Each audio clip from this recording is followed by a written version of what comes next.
15 years have swirled by, and the worst of the prophecies have been fulfilled. The United States and the world are locked deep in environmental crisis. The atmosphere, the earth, and the seas are perilously polluted.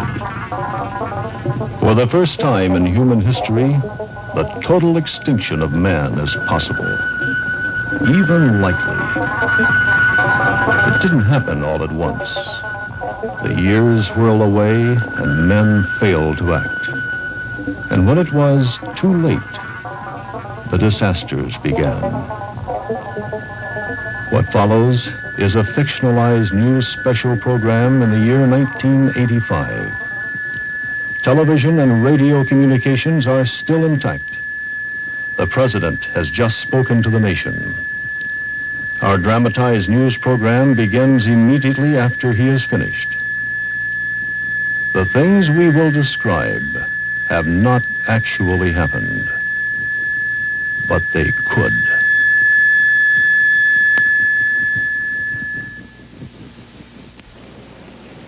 The president has just asked for the complete support of the American people in this time of crisis. Now, by his order, all radio and television networks will stay on the air 24 hours a day to relay official instructions and developments, as we have since the beginning of the Los Angeles smog disaster 2 days ago. Now, to summarize the president's speech, undoubtedly the grimmest in American history. We are in the middle of a national catastrophe. For a quarter century, the president said, we have talked about pollution and population and the dying environment. We talked, but we didn't do nearly enough. And now it's as if nature and the ghost of neglect have conspired to take their revenge all at once. As the president phrased it, the most immediate danger to life is the air around us. It has become increasingly toxic in recent months and has already killed thousands of Americans and sickened millions of others. In Los Angeles, the death toll is mounting rapidly. The smog that crept in more than 48 hours ago still hangs over the Los Angeles basin, and the total number of victims is soaring. At last count, more than 11,000 people had died because of the toxic fumes of the two-day temperature inversion. And many times that number are crowded into every hospital and medical facility in the area. Los Angeles is nature's perfect trap for smog, and that smog in turn has now trapped more than 3 million human beings. No one knows how many people are dead in their homes in the populous San Fernando Valley.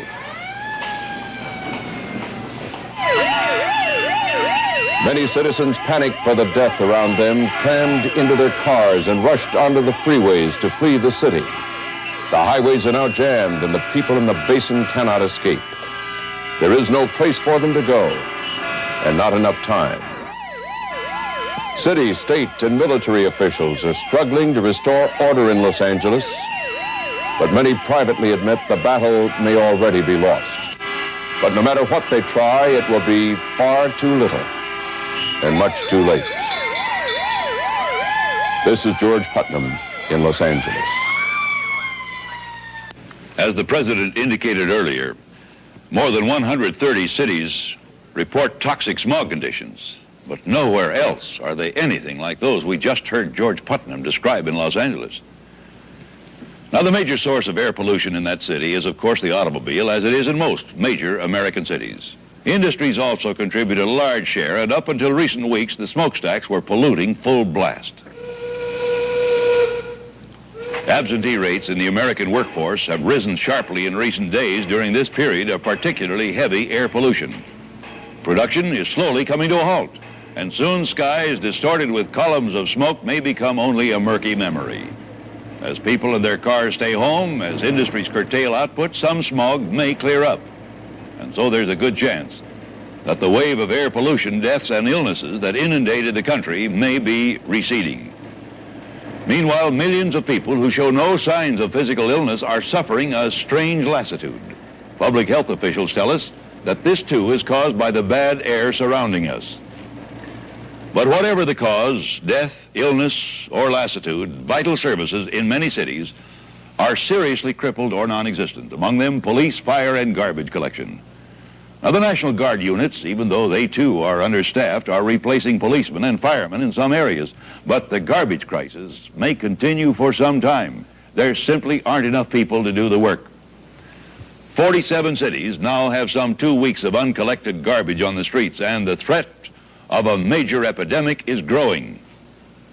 Now, generally speaking, water plants in America are automated and require small staffs, and so most of them are still in operation. With the exception of Chicago, there is no city in the nation without water tonight, although quality in many areas is falling off rapidly. Most American cities, except those in the Northeast, have electricity. Now again, nature has conspired to bring us down. The current East Coast heat wave coaxed millions of air conditioners into action and triggered the blackout now affecting the area from Boston to New York. But despite the blackout, we are still in direct communications with New York. Some lights burn in this city tonight, but they're few. They stand out like lighthouse beacons, beckoning the stranded and the confused traveler to safety and security. Only vital services remain in operation.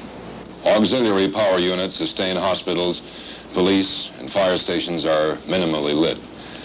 In the eerie darkness of this giant city, National Guardsmen called up 3 days ago when the governor declared martial law, patrolled the streets guarding against looting. Small bands of hungry scavengers have been ransacking isolated stores and homes off and on for about a week now.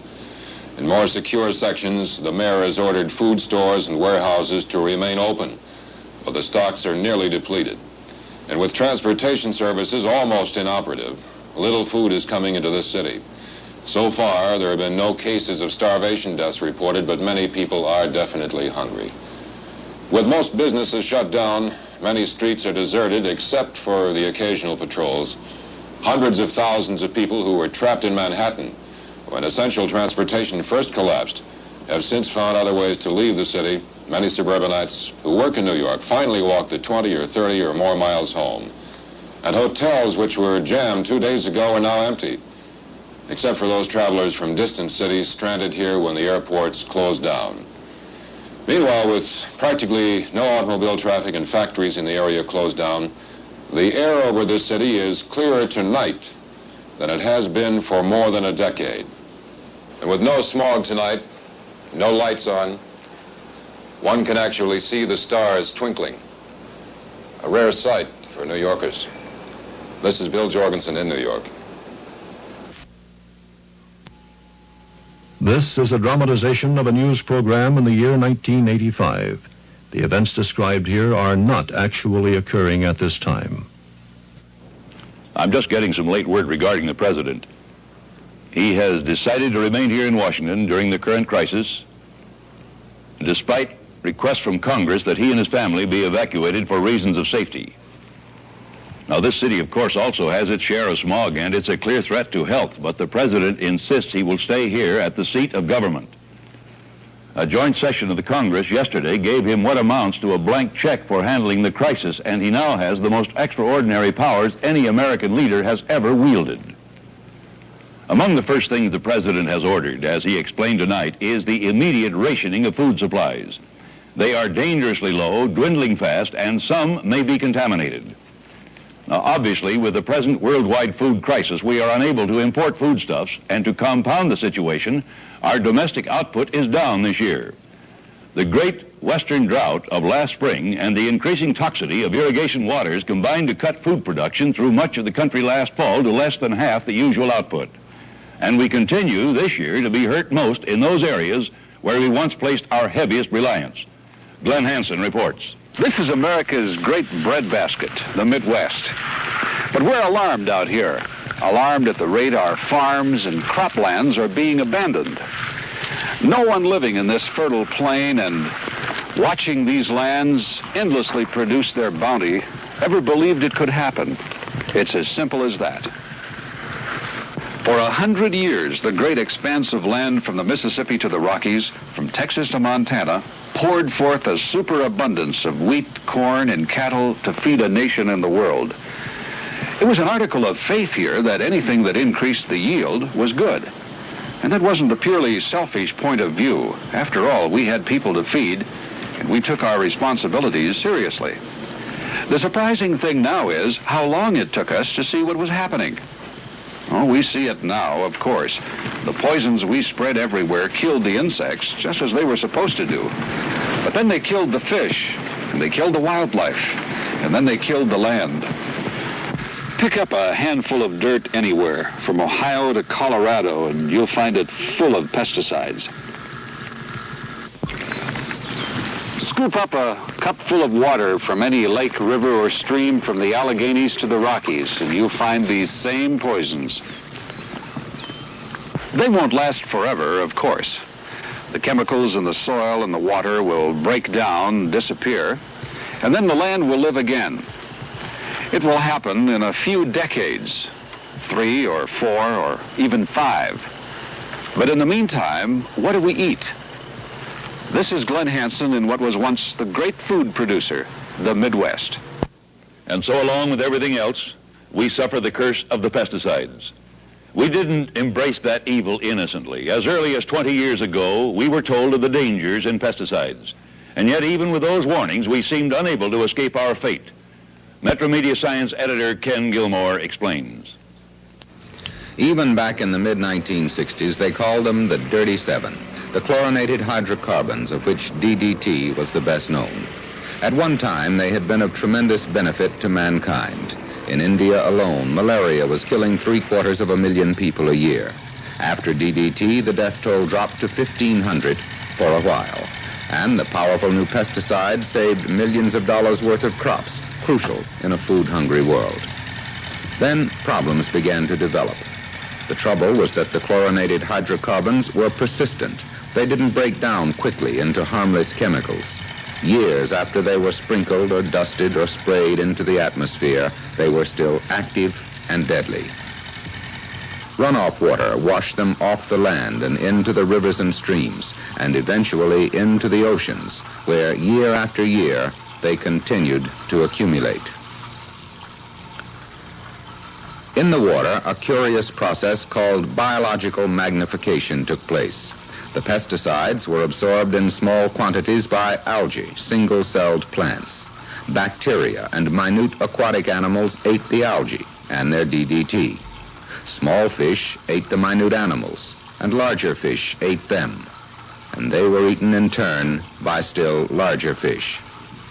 As early as 1969, the FDA seized tons of coho salmon because their DDT content made them unfit for food. But the birds didn't know that. The bald eagle and the brown pelican, the osprey in Rhode Island, and the herring gull on Lake Michigan ate fish and were wiped out. The poisons spread over the globe. Penguins in the Antarctic were found to have DDT in their tissues too. By 1969, a Swedish toxicologist had examined hundreds of nursing mothers and found that the DDT content of their milk was more than twice the amount allowed in cow's milk. 3 states outlawed the chemical, and the U.S. Department of Health, Education, and Welfare announced that DDT would be banned in the entire country except for essential uses. That was the out the DDT forces needed.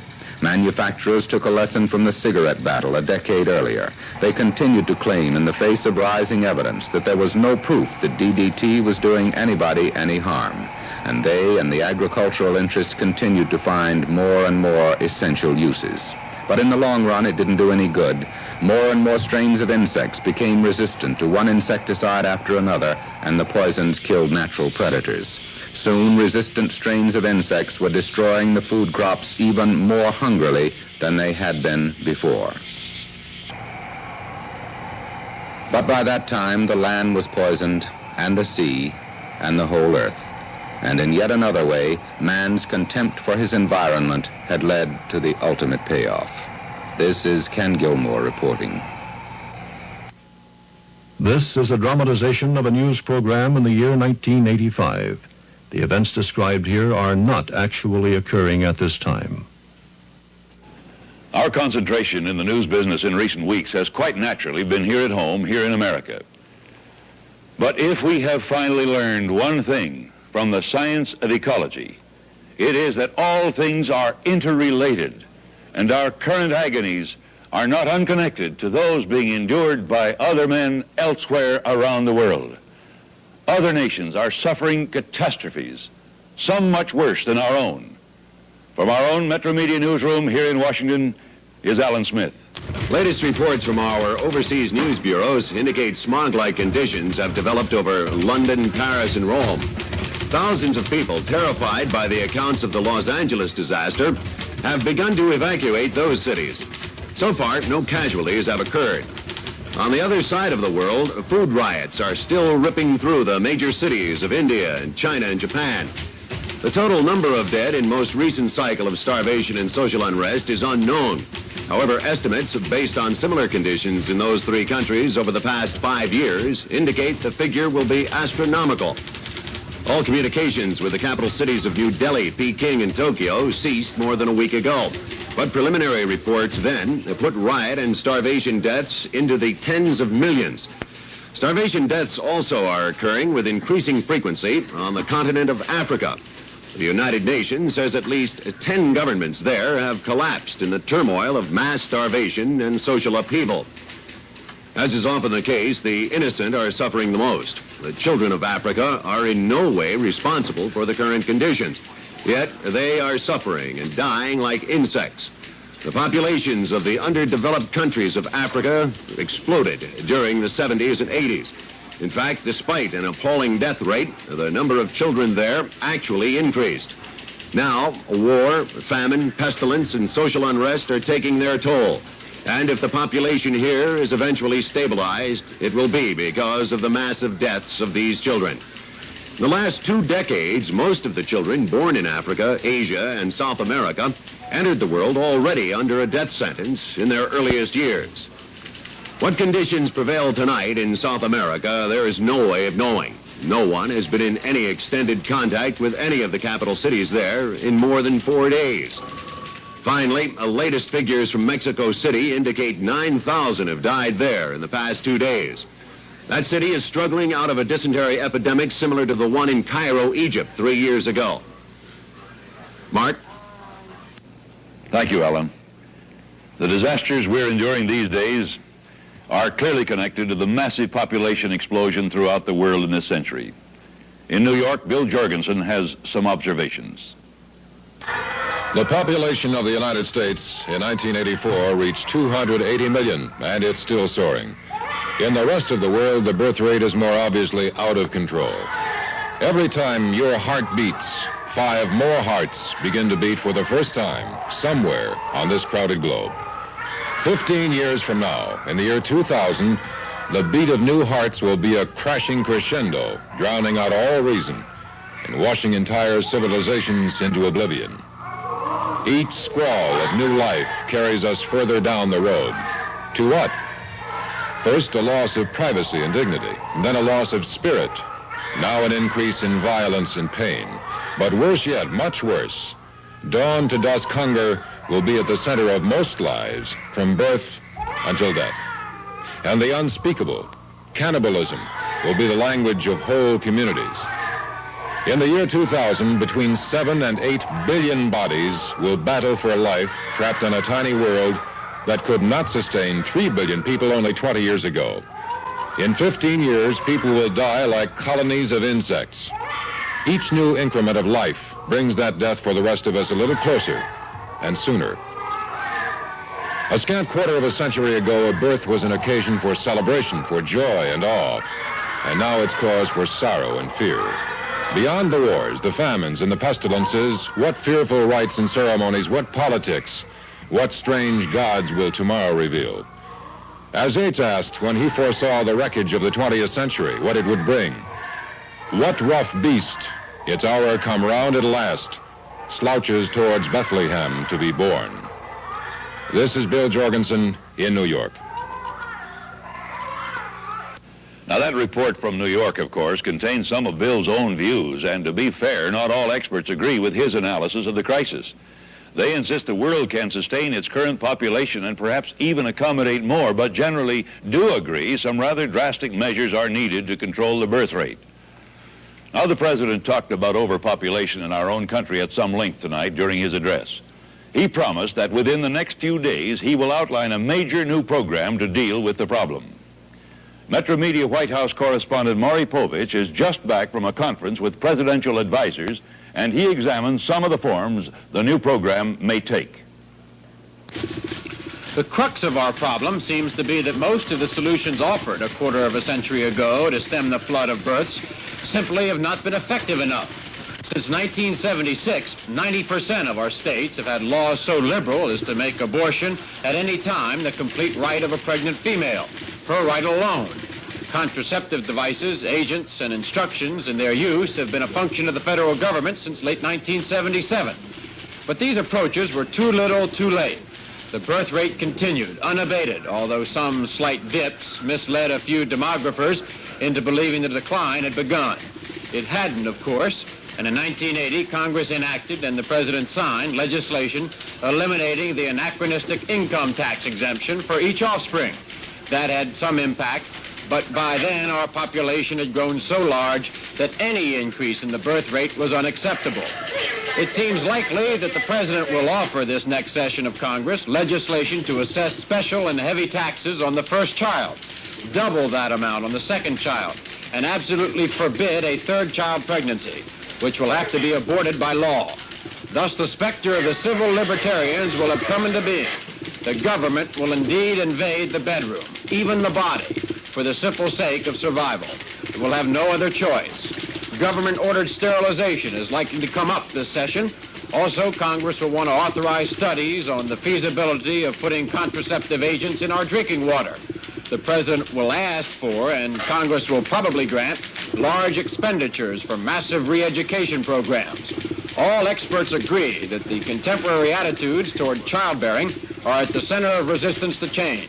The education money will be spent convincing Americans that reproduction is not essential to the good life and that the measure of a man or woman is not connected with his or her ability to produce children. Some of these approaches clearly run counter to the traditional notions of Western democracy, but it is us, after all, we, the inheritors of those traditions, who have bred ourselves into ecological disaster. For the simple truth is, either the birth rate must come down or the death rate will surely go up, as present trends indicate. This is a dramatization of a news program in the year 1985. The events described here are not actually occurring at this time. Now, in his address tonight, the President ordered all citizens, particularly those in urban areas, not to throw out household refuse until the current collection crisis has passed. Well, as your nose and eyes tell many of you, public and private garbage collection services in many major cities have broken down. Alan Smith spent part of today here in Washington with public health officials concerned with the mounting garbage piles in our cities. Alan? Well, Mark, the latest figures indicate that 47 cities, all of them with populations of more than 100,000, are suffering acute discomfort, if not danger, because of the garbage collection crisis. In some cities, many in the northeast section of the nation, the piles of garbage are so high you can't see from one side of the street to the other.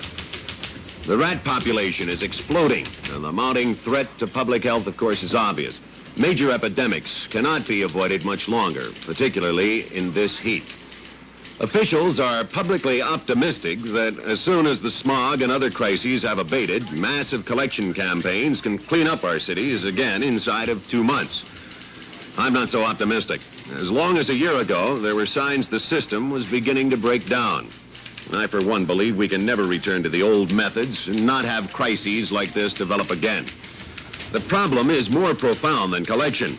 It's also more complex than simple disposal. We have enough space in the United States to bury our refuse efficiently if we're willing to spend the money to transport it around the country. But the real issue is waste. Just how long can we go on manufacturing things, using them once and then discarding them forever? How long can we pretend our resources are inexhaustible? 15 years ago, experts were decrying the consumer convenience syndrome that motivated American manufacturers and the public. Even then, they warned that contemporary disposal systems would have to be replaced with techniques for the recycling and reuse of garbage. No one paid much attention. Until recently, it's always been cheaper in this country, with our abundant resources, to make new items rather than recycle or rework the old ones. Well, now, of course, our streets and lots are buried in one-way, no-return bottles and aluminum cans and plastic products that won't decay. Then there are tons of paper and cardboard containers for which whole forests have perished. Here in the middle 80s, we find each American using some 600 pounds of pulpwood products each year, much of it as packaging or decoration for the goods they cart home. In the rest of the world, people with simpler lives use only 4 or 5 pounds of pulpwood a year. And most of the stuff we cart home ends up in the garbage pile, never to be used again. The wholesale destruction of our once great forests to manufacture frivolous cardboard packages recalls that anguished cry from Thoreau. Thank God they can't cut down the clouds. Looking at our skies these days, I'm not so sure. It's not just household garbage that's burying us. The American countryside from coast to coast is scarred with junk cars. Recent estimates indicate more than 80 million abandoned cars rot beside our superhighways and pile up on vacant lots. And so here we sit in the last quarter of the 20th century, staring vacantly at empty horizons, crowded and poisoned by our own refuse and rustling toward death through stacks of old newspapers and rusting automobiles. Mark? The governor of Illinois declared martial law today in and around Chicago. That city is suffering a major water shortage crisis. Riots and lootings have broken out, and there have been some casualties. Joyce Velasco reports.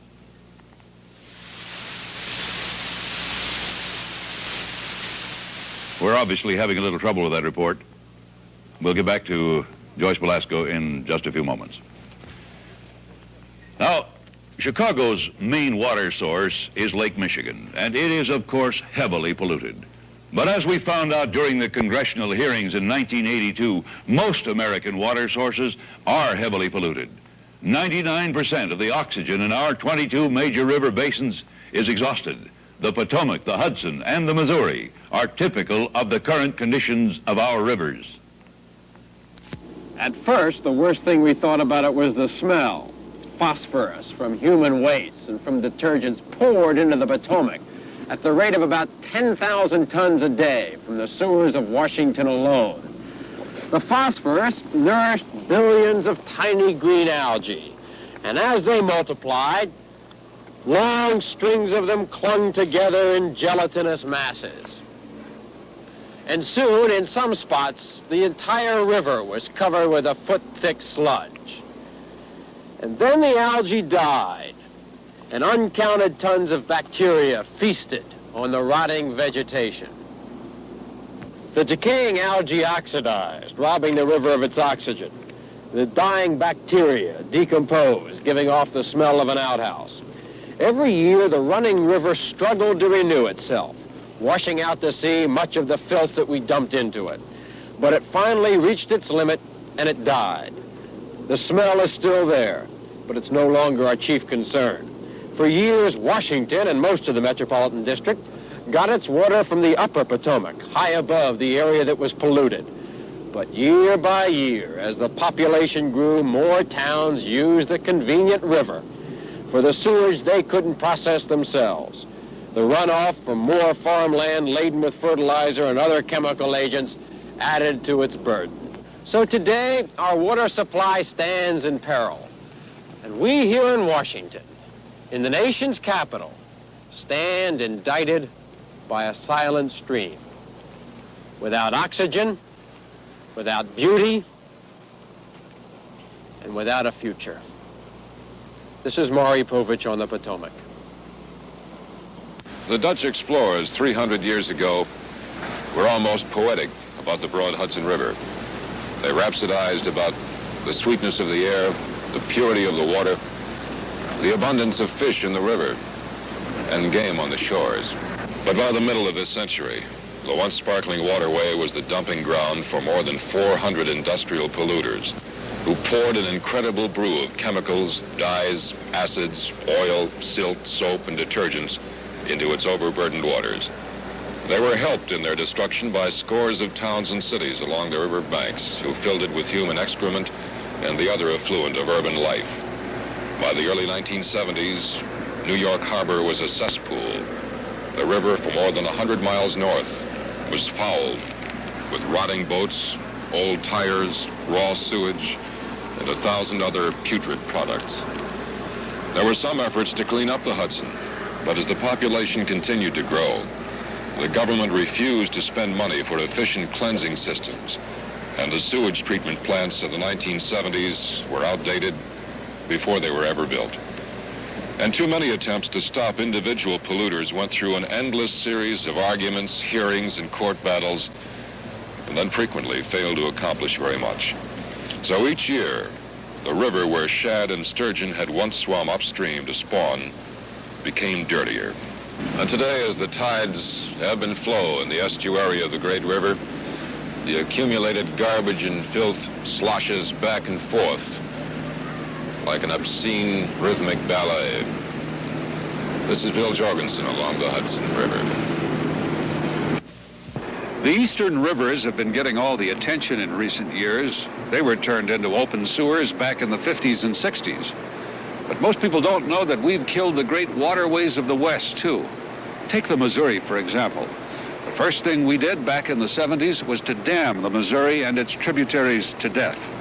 A free river once gushed out of its birthplace in the mountains of Montana and tumbled across the plains for more than 2,000 miles. Gradually, as navigation, flood control, and electric power needs grew, we threw more and more dams across the rivers of the Missouri Basin. A running river has some capability of cleansing and revitalizing itself, but we turned these waterways into a long series of lakes and ponds. Then, as the cities of the plains expanded, they dumped more and more of their sewage and phosphate-laden detergents into the once clear water. In the 70s, there was some efforts at reform. Attempts were made to force the cities and industries on the vast Missouri drainage basin to clean up their filth, but nobody wanted to be first. And the political power of the major polluters was immense. And so today, a string of stinking cesspools stretch out where once pure rivers flowed toward the sea. This is Glenn Hansen on the banks of the Missouri River.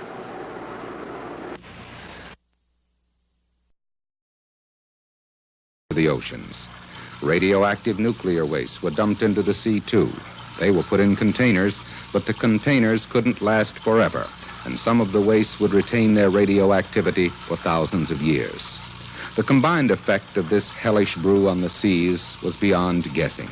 Some authorities pointed out that perhaps we should find out what the effect would be before we unloaded ever larger quantities of poisons into the ocean. But nobody much listened, and little was done. In the mid-70s, the collapse began.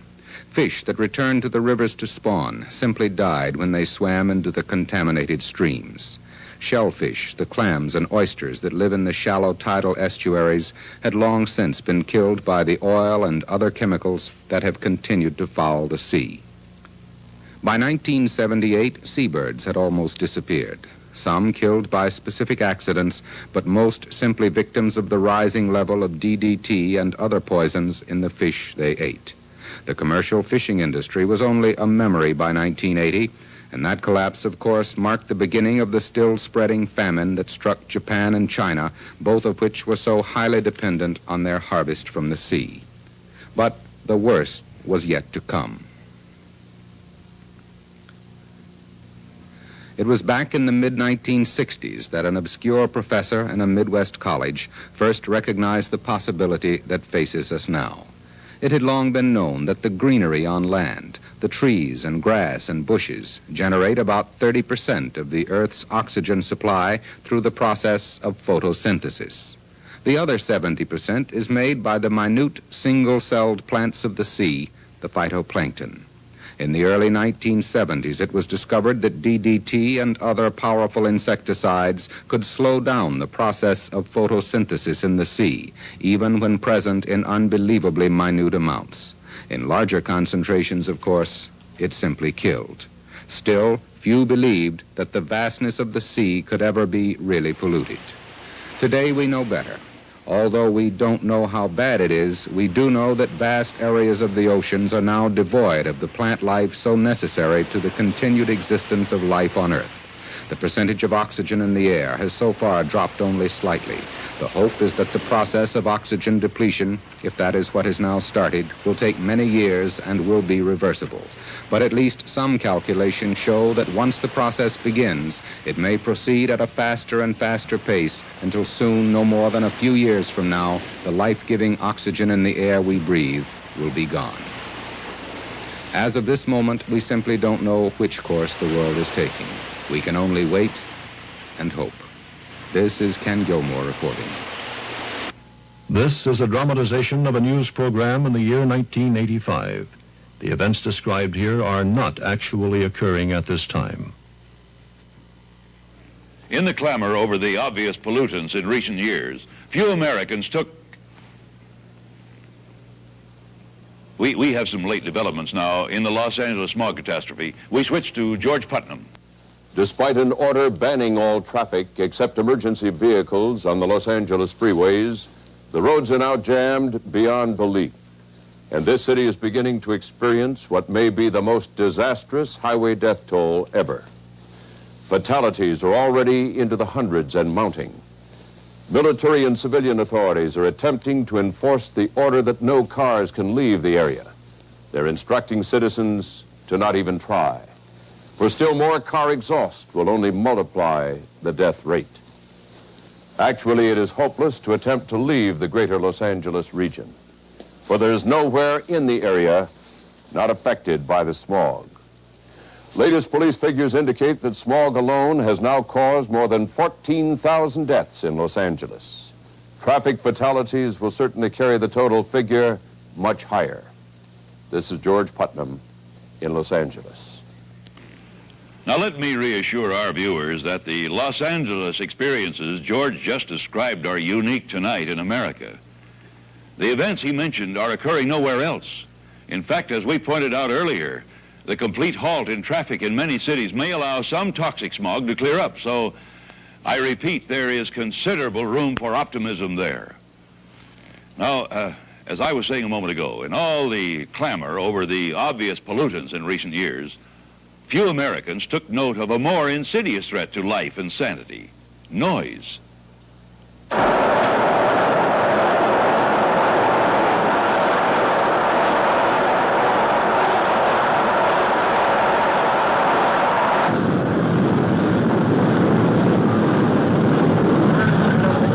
Even back in the 60s and 70s, we knew that noise makes people deaf. Factory workers, big city taxi drivers, heavy machine operators often had hearing problems. Today, authorities estimate that 75 million of us have some kind of hearing impairment.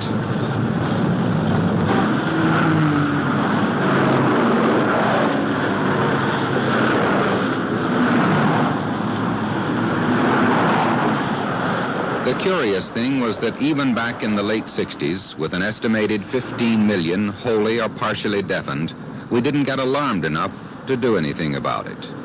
Even then, the sound level was unendurable.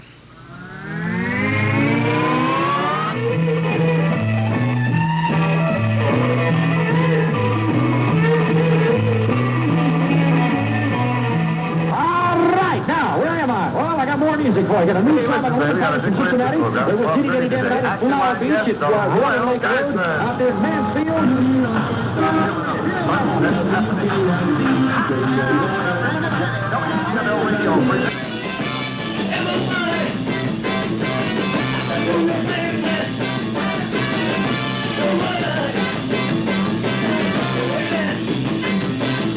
In 1969, Dr. David Lipscomb of the University of Tennessee measured the noise in a discotheque, then played it back at the same level for a cage full of guinea pigs. They lost their hearing, and he found that the delicate cells in their ears had been destroyed.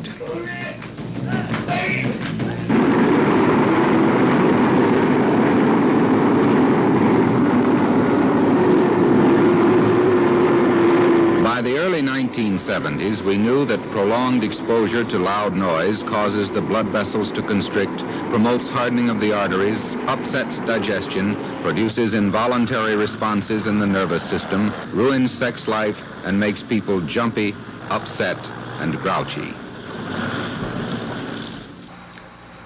But nevertheless, we went right on making noise. Through the 1970s, as the highways filled with more and more cars and the streets with noise of every kind, the skies continued to be ever noisier too. We kept on building the SST, despite the fact that we knew it would be even noisier. We said we'd operate it only over water, knowing all the time that the pressure to use it over land would become irresistible.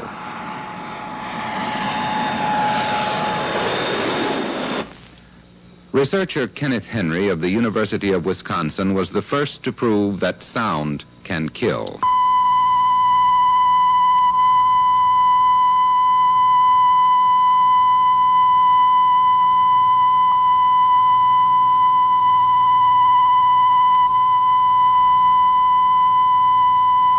Back in 1970, he exposed mice to the loud clanging of a bell. That sensitized them. Priming, he called it. When a primed mouse was re-exposed to the bell,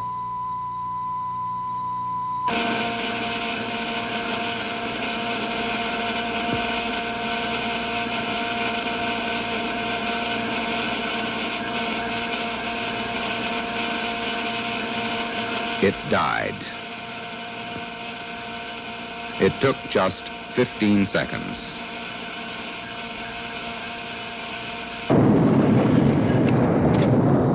The first human death from sound was on October 13th, 1974. They thought at first it was a heart attack, but it wasn't. It was noise. There were a good many after that, in places where the noise level was high.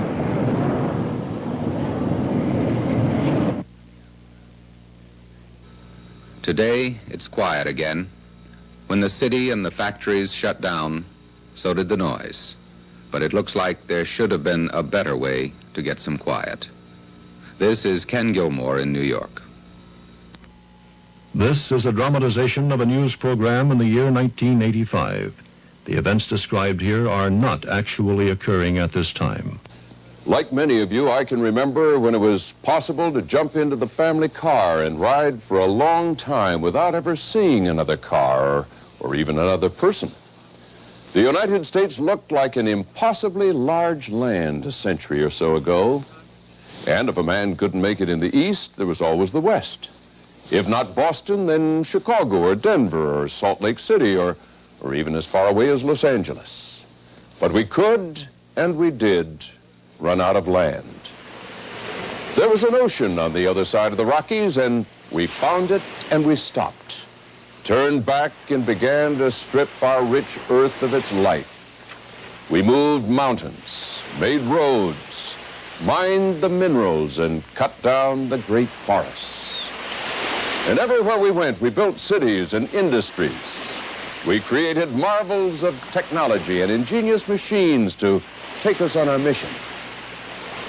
And then we abandoned them to rust.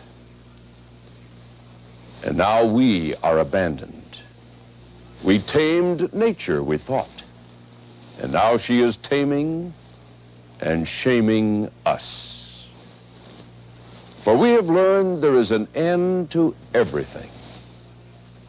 Even that vast stretch of land and possibility called America. How did we get here? Why has it come to this?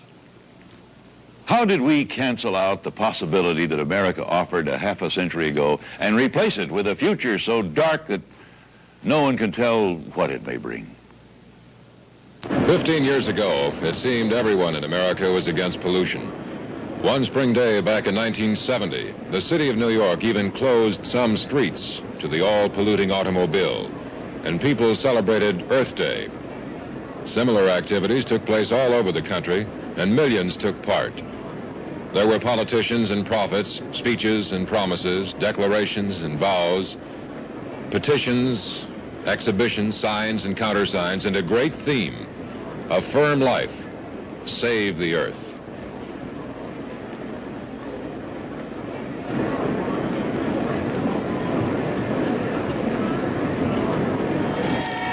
In those days, people sang a lot more than they do now.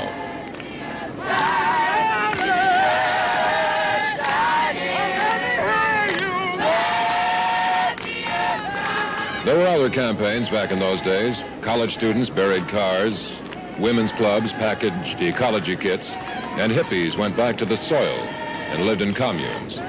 Ambitious men jumped on the environmental bandwagon, promised heaven, and delivered hell on earth. There was a spate of newspaper and magazine articles and a flood of television programs on pollution and survival. But the sun still shone clearly in those days, and there was greenery in the parks, and the people went to enjoy the air.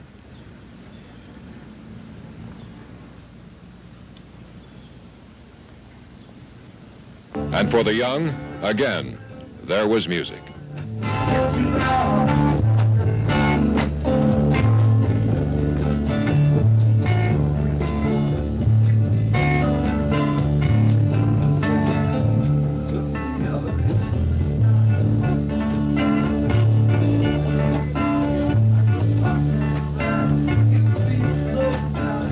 People felt pretty good about things back then. They didn't know what the years would bring. There were wise men who predicted what would happen, and they tried mightily to do something, but there weren't enough of them. Most people assumed that since ecology had become a catchword in cocktail chatter, something was being done, and suddenly it was too late.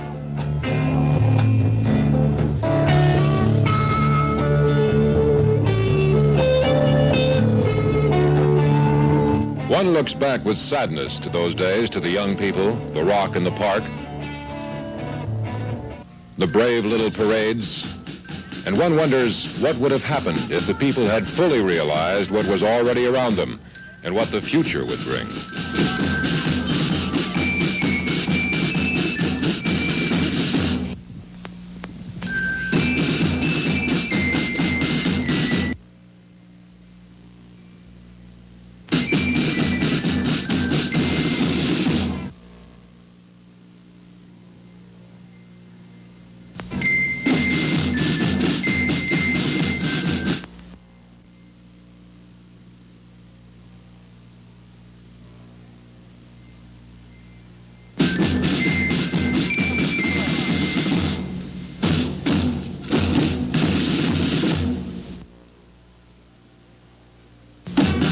And so the best intentions on earth are not enough, not until enough people couple them with enough action. That's the lesson we've finally learned, too late. This is Bill Jorgensen in New York. Bill, what you were just saying, do you really think it's too late? I wonder if things are really as hopeless as you say. I'll admit what you say is true, of course, but I'm not at all certain that there aren't still some options open to us, that there aren't some ways out. Can you see any room for optimism? Mark, I don't see the death of mankind overnight, but we are, right now, clearly on the edge of extinction, one way or another. If not by starvation, then by pestilence, and if not by those, then war, and most probably a combination of all three. I mean, Malthus was right all the time. There are simply too many people on this earth, and they've been consuming much too much. And I just can't sit here and play this happy little game that there's a ray of sunshine right over the horizon. We are in trouble, big, big trouble, and we are all going to be hurt. How seriously and for how long, I just don't know. Well, Bill, I understand that, of course. And I fully expect to suffer some. Perhaps it's only right, considering how we are at least partially responsible for the destiny we've created, but I'm asking for a future for us after we've paid our debt. Well, we're big spenders, we Americans. And we've now spent most of our natural resources and squandered much of our environment. And now it's time to pay the bill. How much will it cost? The estimates run as high as an incredible $1 trillion to undo what we've so carelessly done. But that amount will buy a lot, and no matter what the cost, we're talking about buying the future. A future for our children and for our children's children. Now, whether the federal government undertakes the job alone or in conjunction with industry, It is us. And we are all polluters. And we'll have to pay the bill. Well, George, money is one thing Americans have always had plenty of. I'm just not sure it's enough. Glenn Hansen in Kansas City, do you have anything to add? If we are to survive, I think a massive educational program is imperative. Every American must be taught what he personally has done to destroy the earth and what he can do to correct the errors of his ways. Then we all need to redirect our aims and establish some new priorities. Among them, perhaps we need to institute a no-growth national economy. Perhaps we need to legislate and enforce a zero population growth plan, freezing all families at a maximum of 2 children. And then, and perhaps most importantly, we must prepare for a far simpler life. Oh, it would contain reasonable amounts of comfort and pleasure, but at its center would stand a rock of conviction. And that is that excessive consumption and the consequent rape of the Earth's resources is self-destruction, plain and simple. Maury Povich, a little while ago, you were discussing government population control legislation. Do you see any hope there to construct a reasonable future for us after these present crises have passed, of course? I don't know what else we can do, Mark. Most of the moral and certainly the legal objections to population control disappeared, a decade ago. Still, our numbers increased by tens of millions. If we could stabilize or decrease our population here, it would help us, certainly, but it wouldn't change the world picture much. Most of the skyrocketing birth rates are occurring in the rest of the world, in the so-called underdeveloped countries. But what agonies the people in those countries must suffer and what pain they'll bring to us, it's almost too horrible to think about.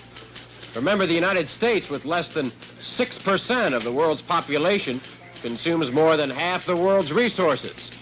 In the United States, I think we should have legislation right now granting large bonuses to those families who have no children or just one. Ideally, I think we should come to some rational decisions as to what the population of the United States and even the world should be, and then cut the birth rate to eventually reach that ideal. Probably the best solution, if we had time, would be to change those attitudes time-honored and enshrined in our traditions all over the world that psychologically compel people to reproduce. Of course, Maury, as you well know, a change in attitude is always the hardest thing to accomplish, not only in population, but in all things. People construct myths and then persist in them, long after whatever utility they may once have had is gone.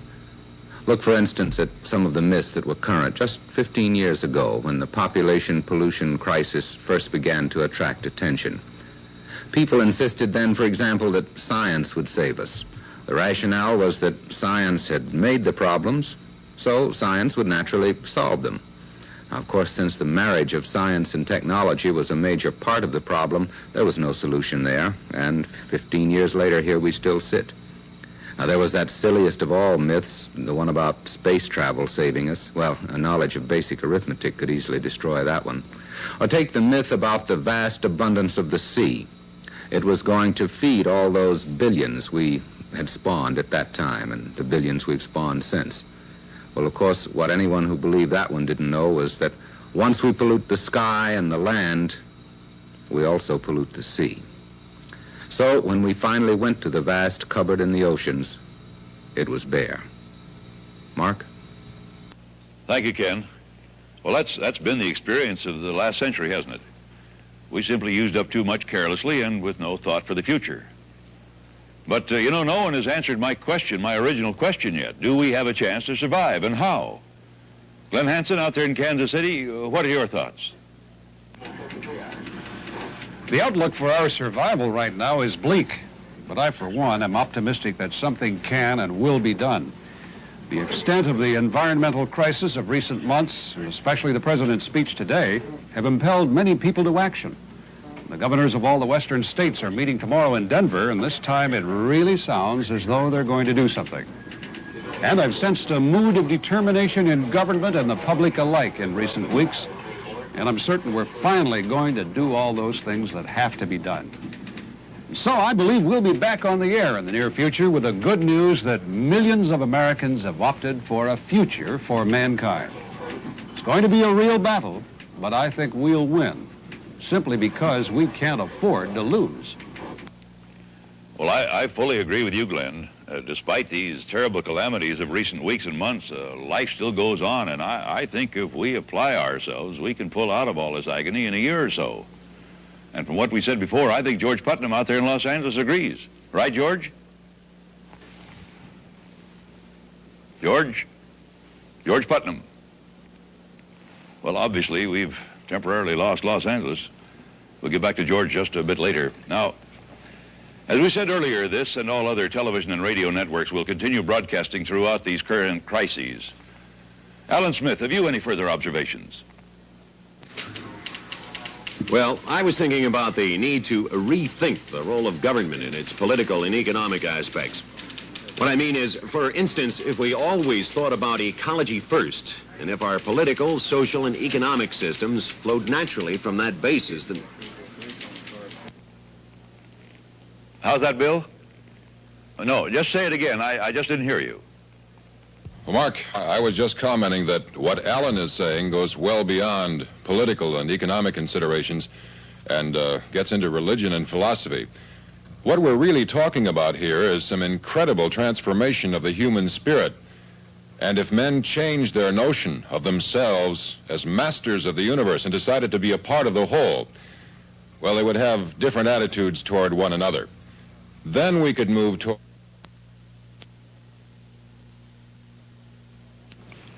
Well, we've obviously lost New York. We'll get back to Bill Jorgensen later on this evening. We also expect to be able to contact Chicago later on. These temporary interruptions are to be expected considering the state of crisis that exists. Now, there are some hopeful developments tonight in the Pacific Northwest, and for that story...